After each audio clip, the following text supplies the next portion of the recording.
Magandang balita para sa mga consumer ng kuryente. Magpapatupad ng bawas singil ang ilang energy company gaya na lamang ng Meralco. Kung magkano alamin kay Dando Hilio.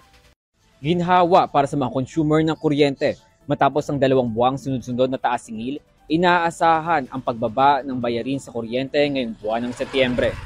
Ayon sa Meralco, nakikita nilang bababa ang overall power rates ngayong buwan dahil sa mas mababang generation charge. Paliwanag ni Joey Zeltriaga, Vice President at Head of Corporate Communications ng Meralco, ang mas malakas na piso kontra dolyar ang pangunahing dahilan ng pagbaba.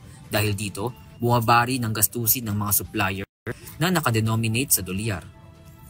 Idinagdag pa niya na kahit may cost recovery ang SMC Global Power para sa mga kanseladong kontrata na inapurbahan ng Energy Regulatory Commission ngayong buwan, mas nanaig pa rin ang epekto ng paglakas ng piso, dahilan para magresulta sa posibleng bawas singil.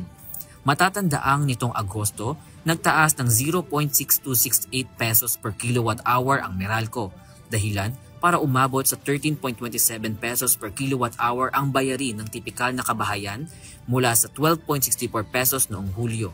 Kung tuloy-tuloy ang pagbaba, maaaring magsilbing liwanag ito para sa mga consumers na matagal nang nabibigatan sa singil sa kuryente. Isang pag-asa na unti-unti ring gagaan ng kanilang buwanang gastusin.